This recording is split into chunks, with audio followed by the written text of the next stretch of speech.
back to the Swamp 24/7 podcast. I'm Thomas Goldkamp here with Blake Alderman. Blake, we had some major news hit the social media airwaves yesterday, I guess. Oklahoma and Texas have reportedly reached out to the SEC to, I guess, inquire about joining the league. Sounds like conference expansion is now back on the menu.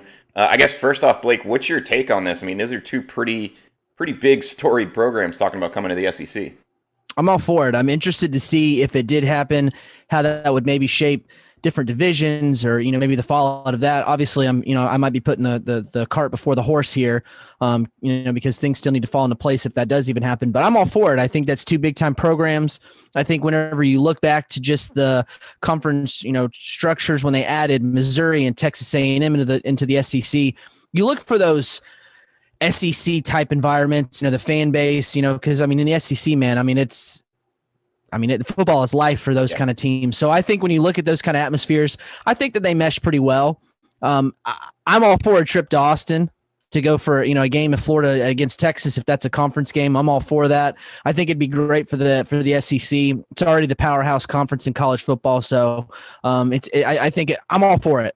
Obviously this is kind of all about the money, right? The SEC is kind of where the big bucks are. And I think the pandemic probably shifted things a lot quicker than maybe people realize when you talk about just kind of the financial deficits that some of these programs ran up, not having full stadiums, all that. I think it really probably put athletics directors in a situation where they had to really consider the future long term, and we still don't even know necessarily how this fall is going to play out.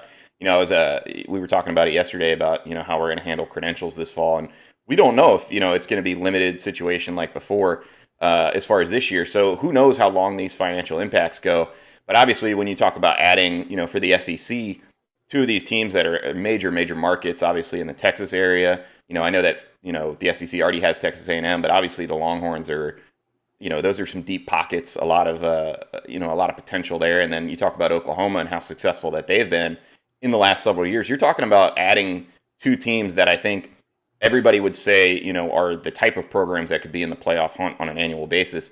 I guess, Blake, are you concerned at all that, when you hear about potentially adding these two teams, that may bump Florida a little further down, the ladder, or is that not really a concern for you? It's not a concern for me. I think it's just with any league, any conference, any division, you have to, in the SEC, you have to put out your best football. I think it'd be good if there was some way to beef up the East, because I do know that, compared from the West to the West to the East, the West is kind of the king in that conference overall. They have those big teams. They're always, more competitive. I think it'd be good to add some, maybe some gusto to the East, maybe get some of those bigger teams in there, make it more competitive.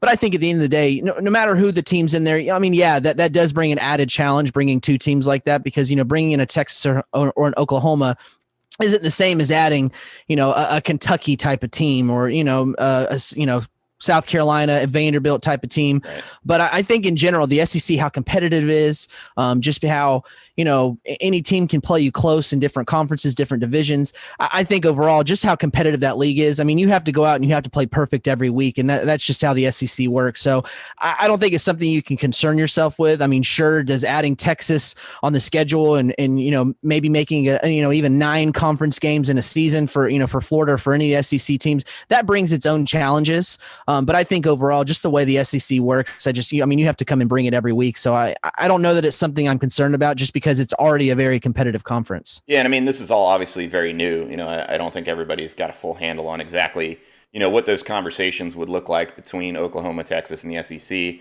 How the league would restructure. Maybe do you even keep the divisions and just go? There's been so many different scenarios that have been talked about. Yeah, so I think there's two probably that are the most considered the most likely. If this were to happen, and I think the first is kind of the one that you mentioned, that you probably shift some teams over to the East. I think if you stuck with the divisions, I think the most likely scenario would be, you'd probably move Alabama and Auburn over to the SEC East. That preserves your Auburn-Georgia rivalry. It gives you back Auburn-Florida, which was a great rivalry back in the day. It preserves Alabama-Tennessee. And then I think you move Missouri over to the West, and you put, Texas, Oklahoma in with LSU, A&M, the Mississippi schools, and Arkansas. You've got some old Southwest rivalries with Arkansas and, jumping back in that mix with Texas. So I think that's one way to do it. I That think, makes the most sense geographically, and I for think to sure. your point, if you do that, I think you have to go to 9 conference games. I don't think there's any way you can do it at 8, because if you're talking about playing 7 divisional games, only getting one crossover when you've got 8 teams in the other division, you're talking about maybe only visiting an Oklahoma or a Texas once every 16 years. To me, that's not feasible. Um, so I think that, if you do the division setup, I think you go to probably 9 conference games. I think it would mean the elimination of the permanent crossover rivalry. And that's something that came up at SEC Media Days on Monday, actually before this news broke yesterday, where, Dan Mullen talked about he kind of wants to get rid of the permanent crossover rivalry. And for Florida, obviously, that would mean dropping the LSU game as an annual opponent. And I'm not a huge fan of that. Granted, I'm from Louisiana, so that rivalry, being from Louisiana and having a bunch of friends that went to LSU and then me going to Florida, that's always been a fun rivalry for me. But I think for the fans too, it's really developed into a game that people like. So whenever you talk about this conference realignment, I think there's going to be some things that gets lost, and I think I guess let me ask you this, Blake. What's the most important thing in terms of maintaining Florida's rivalry games that you would like to see if there's some sort of shuffling or expansion to the conference? Are you What talking what are the games for conference you? or out of conference? Conference? Like, what are Just the in games? Well, and I guess Florida State too. I mean, because this could affect that as well. What are the right. games that for you Florida absolutely should not give up on an annual basis? I'm with you. I think it's the Florida LSU game. I just think that the way that game has gone, you can tell that it matters to the players. There's been, I think back to Keontae Lewis with like the skeleton cat, and Yep. it's just there's been little quips. That's what makes rivalry games so great. Those little things that happen off the field, you can tell that when they play, it matters to the players. I think it's always a really fun game, and you look at how those teams have really played each other really close. You can tell that it's something they focus on a lot. So I would be sad to see that one go. But past that, I mean.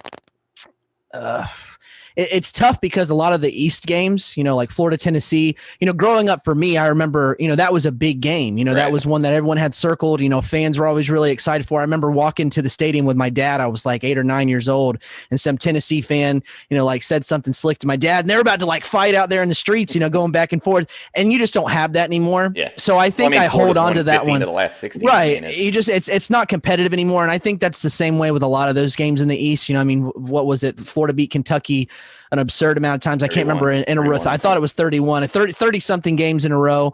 They're just not as competitive. So I think for me, it would, if I had to pick one in the East, it would probably be Tennessee, Florida. And I know it's not really the competitive rivalry that it used to be, but I think it's just something I hold on to from just growing up and that being a big game.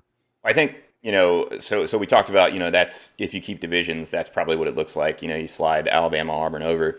I think the more intriguing option, and I'd be curious, I'd love to be a fly on the wall in some of those conversations with the SEC, is more of a pod system. I think the thing that, Dan Mullen was kind of getting at with wanting to drop the permanent crossover game is you really only get the chance to host in Alabama once every 12 years or travel to Tuscaloosa or, Auburn, for example, once every 12 years. To me, that's not enough. Like, I mean, for fans, it's one thing, but for players too, you only get a 4-year window, right? So it's even worse for the players when they don't get to visit some of these, really storied venues, these really cool SEC venues. I would like to see, the league find some way to ensure that a lot of these players get a chance to visit most of these schools. So if you add an Oklahoma and a Texas, how do we schedule it such that, a player that's going to Florida will have a chance to visit at least one of those two schools or maybe both within his 4 to 5 year career? That's what I want to see. I think the more you get stuck into the divisions, the more you end up playing games like Florida Vanderbilt, Florida Missouri, that honestly nobody really cares about. So, they don't. And it's even for, like I said, Florida, Tennessee, Florida, Kentucky. Right. Nobody really cares about those games now. Yeah. So I think a pod system is interesting. And for those that, haven't kind of heard what that looks like, I think if you take 16 teams, what you do is you have 4 pods, right? So 4 14 pods.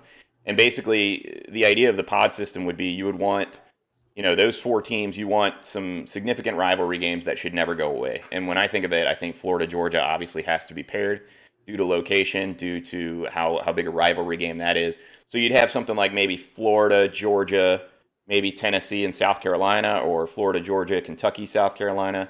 And what would happen would be you would play each of those teams every year. So that's 3 games there on your schedule, right?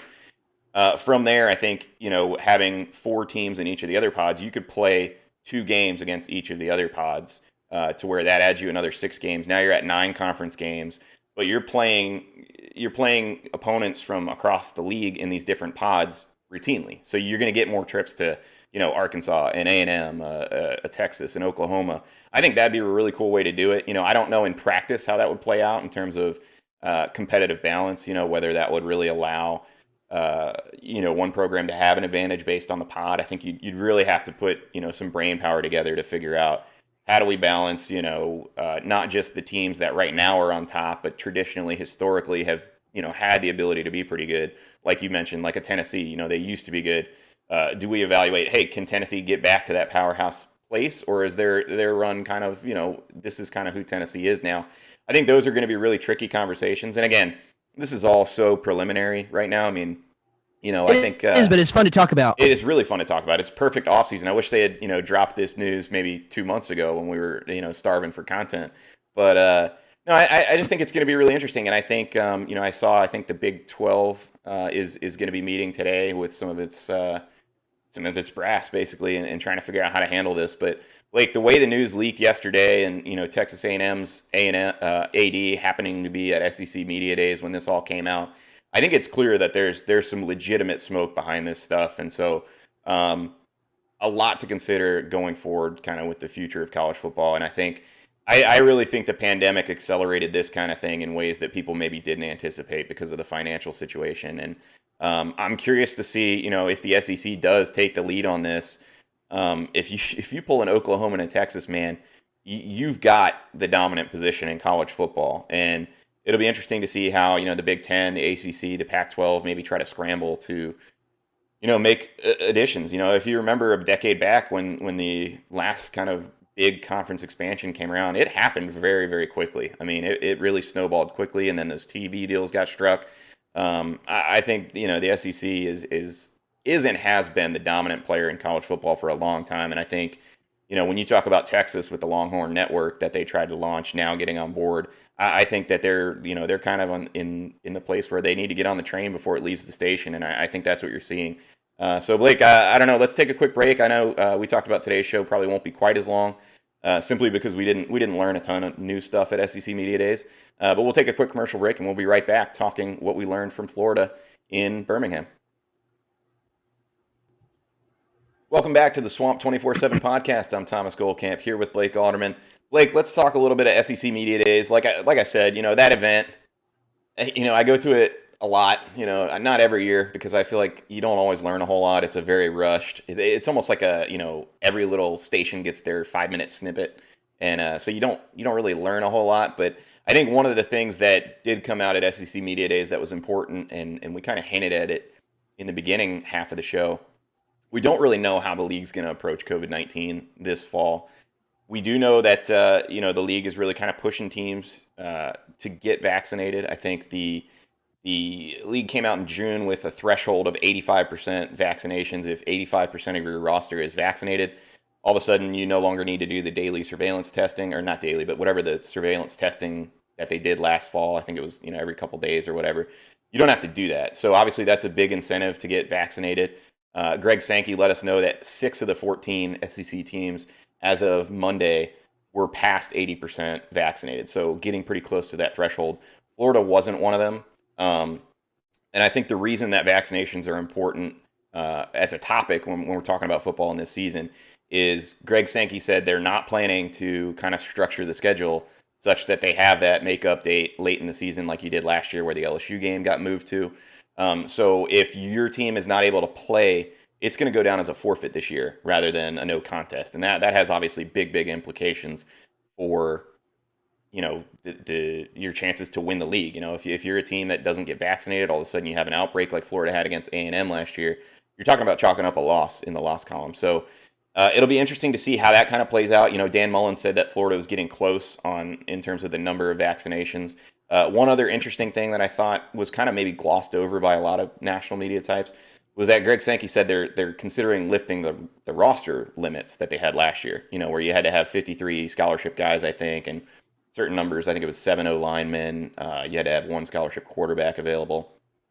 So to me, if they lift those roster restrictions, teams are going to try to play. Now, you may be severely shorthanded depending on how things go, but you're going to try to play. So clearly, COVID-19, Blake, is still a factor. I don't know that it'll be a major factor. I think a lot of that's going to depend on how this Delta variant kind of plays out. but obviously it's something the league is still considering. And like I said, I was talking to the Florida SID today, and they're not quite sure, how the stadiums are going to look yet. Everybody's hoping for full capacity. I know a lot of the players talked about that being one of the things they're most excited about. But I just wanted to pass that along as information before we kind of dive into, what we learned from Florida. So, Blake, I don't know, was there anything that stood out to you as far as things that caught your ear at SEC Media Days from the Florida contingent? It was kind of a lot of the same old that we've heard. I think one of the more interesting things, at least, from listening to what Dan Mullen had to say, was just hearing the philosophy, because we've heard it all through spring, obviously with the spring shutdown, was that you're going to see some different looks. The question that was asked over and over again is the offense going to go back to your bread and butter type of, scheme? And Mullen gave the traditional answer that he's going to play up to his team's strengths. Right. But I think that when you look at the team this year, I think the strengths of having Emory Jones, who's fully capable of running, very quick and agile. I think that that's going to be that strength that they play up to this season. So I think that was more of the interesting things, because Mullen, he's obviously not going to come out, preseason and say like, oh yeah, we're going to be a running team. We're going to run our quarterback. Any other things you want to know about the team, to right. give you a cheat sheet for, he's not going to do that. But just from picking up on that, it sort of confirmed to me a lot of the suspicions that you're going to see Florida go to a little bit more of a running style attack, and maybe not some necessarily run heavy. But I think one of the things that he said was they're going to try to be more balanced, to where last year they were really heavy on the passing. Even before that, the year before, I think there was some balance there. But I think whenever Trask kind of took over, you saw them kind of start to really push more on the passing game. So I think that was maybe one of the more interesting things of, kind of a lot of uninteresting things that have already been, kind of beat to death already. No doubt. And when you talk about, being a running team, I guess one of the few news pieces that we did actually learn is that DeMarcus Bowman will be eligible this fall. We asked Dan Mullen about that. Because Bowman actually transferred in before the NCAA kind of approved the one-time waiver rule. Florida had to go back and kind of retroactively try to get a waiver for him, but they did get it, and he'll be eligible. So that's another big threat that Florida will have in the backfield. That was probably the only, quote-unquote newsy thing that, if your rider has to go up right away. One thing that I didn't love from the Florida guys at SEC Media Days, I thought Dan Mullen downplayed their struggles defensively a year ago. We talked to him. I asked him specifically when we were meeting with him with the local media, do you think last year was kind of a one-off because of COVID-19, not having spring ball, not really being able to tackle, that kind of thing? And he didn't really say, yes, it was a one-off, but he kind of said, well, first off, I didn't really think the defense played that badly last year. And the reason he said that is if you look at it, a lot of teams were chasing us because we were putting up a lot of points with Kyle Trask. And I think there's some validity to that argument. But to me, when you look at it structurally, schematically, the way Florida's defense played, they just were not very good. And you saw that show up against good teams. Couldn't get a stop late against Texas A&M when they needed it. Obviously the shoe toss against LSU was kind of a fluky situation, but then couldn't get a stop after that happened. Alabama just could never come up with enough stops. I was a little disappointed that Dan Mullen downplayed those struggles a little bit, and I don't know if that's him playing mind games with his defense. We talked about it before SEC Media Days. Is that the reason that he's bringing two defensive players to try to build confidence? I don't know. I'm hoping that was more of, Dan Mullen trying to build those guys up rather than really just fundamentally believing they weren't that bad on defense last year. Because, I mean, you can tell me, ask any fan out there whether or not their defense was good last year, and I think you're going to get a pretty clear response. So. Yeah, absolutely. I think that was another thing that stuck out to me too. Wherever I'm going to butcher the entire comment just because I don't have it in front of me, but basically he said that they played good enough, just not statistically. And I'm thinking to myself, like, which again, I understand that other teams had to keep their offenses open for full games. Sure, but to me, it's just you can't watch. If you have a team that can put up a ton of points, the whole point of defense is to stop the other team from moving the ball. Yes, your offense is going to put up a lot of points, but isn't the whole point to beat the crap out of teams? Right. And to try to put up as many points as you can on offense, and on defense to stop the team from putting up points on the other team. Well, that's the point of football. So I think that if you're scoring a ton of points, like the thing is, you don't need that many stops. So for Florida to lose 4 games, but to not have stops in critical and right. Critical times of games. I mean, that's something that was for defense last year. Yeah. So anyway, I don't know. I don't know. Like again, SEC Media Days, it's a fun event. We all get hyped up about it. Football's back on TV. At the end of the day, we kind of knew we're not going to learn a whole lot there. I mean, in previous years, I've kind of written like 5 questions we're looking forward to hearing, and then it's funny because like after SEC Media Days, you'll go back and like 9 times out of 10, you won't have like really any answers on those. So it's like it's one of those events. It's fun. Football's back, but really fall camp being around the corners is really kind of what we're looking forward to. So. I don't know, Blake. Anything else from media days that I don't want to kind of completely gloss over it? I felt like we didn't learn a whole lot. Was excited to see some of the new coaches in there. I thought that Shane Beamer was pretty impressive, even though it was almost like a giant recruiting pitch listening to him. But I just think overall, he just seemed like a really good dude. I'm all for Mike Leach. I think that he's great. I love watching his press conferences. I think one of the funniest things when he goes up there, all these coaches come up and have like their opening statement. He's like, hey, I'm not really an opening statement guy. Any questions?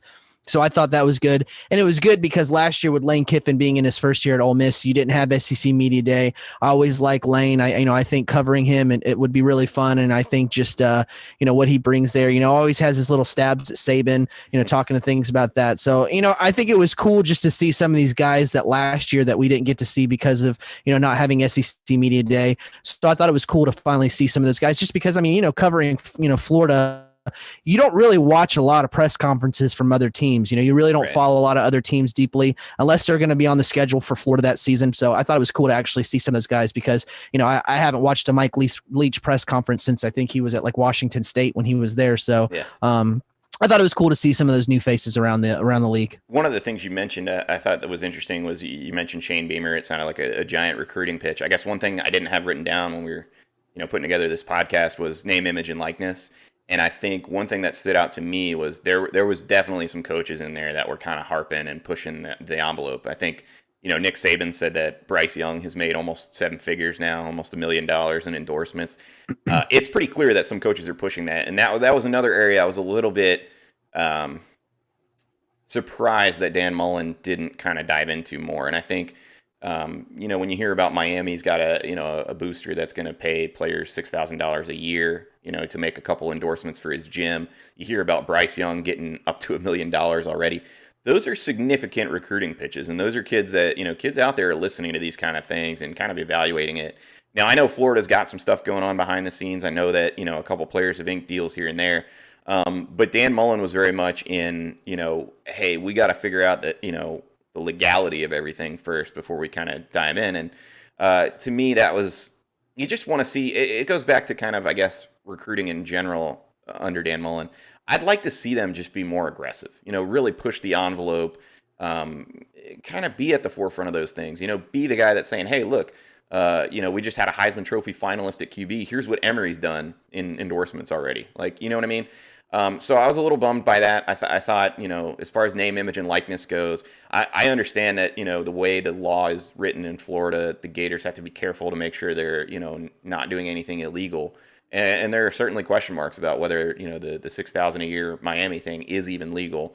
But I don't know, maybe we can jump into recruiting a little bit. That was just a kind of random thought from me. And I do agree with you, but at the same time, everything that you said, I do agree with. I think that that's a chance for them to be more aggressive.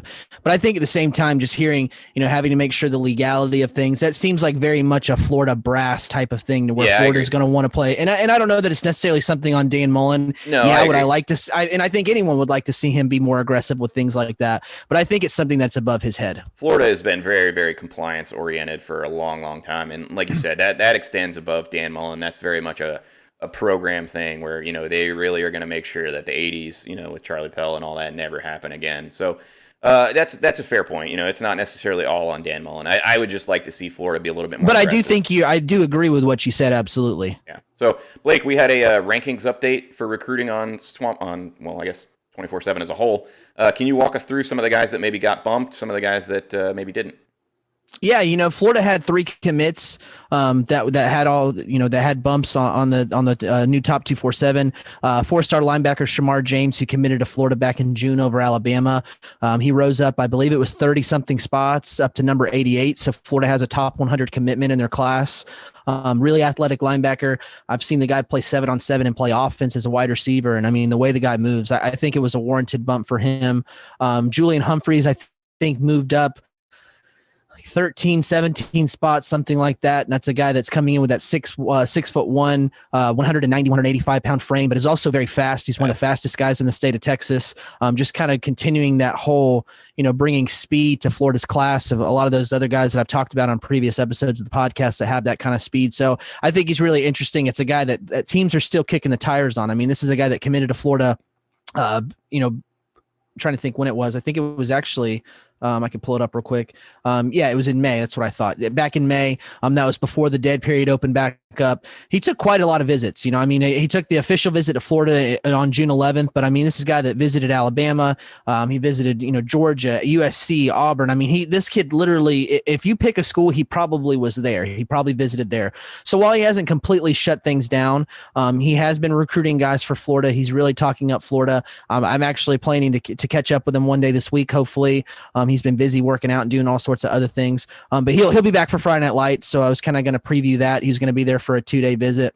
But I think the bump that on the 24 new top 247 that a lot of fans are really happy to see was 4-star quarterback Nick Evers. He went from being an 88 3-star type of guy up to 198 overall in the top 247. He's now a 91, which is something that I think was really warranted. I remember watching his film and some of his clips. It was either from the Under Armour camp or something, or maybe his that, and then he had an Elite 11 regional camp that he was at. And I thought he was a 91 whenever I was watching the film. So that was something that it was good to see happen, and I know a lot of Florida fans were happy about that. Yeah, no, definitely. I know that the Elite 11, he was quite good, and a lot of fans clamoring. Really accurate, accurate. A guy that could maybe play his way even further up. I think going forward. Last year was his first year starting at varsity football, so I definitely agree that that's something that's still on the table for him. I don't have his stats pulled up in front of me, but he was pretty good for being in a first year. Now he's continued to grow. Even if you look at just from when he committed to Florida, I think he's grown about an inch. So he's about 6'3". So I think he's a guy that can continue to rise. I think it's something that, a big season could bring. Dan Mullen, quarterbacks, kind of knows what he's doing. Yeah, he knows some things. All right, Blake. Well, thanks for the update. I think that's going to do it for today's episode of the Swamp 24/7 podcast. Appreciate you guys tuning in. We're going to be firing up. We'll probably have more shows in the near future. I know 24/7's got some things in the works for us. But thanks for tuning in, guys. If you liked the video, be sure to hit like and subscribe on the YouTube channel. And if you're listening to it on Apple, iTunes, Spotify, any of those, be sure to leave us a nice review. We appreciate it, guys. We'll see you next time.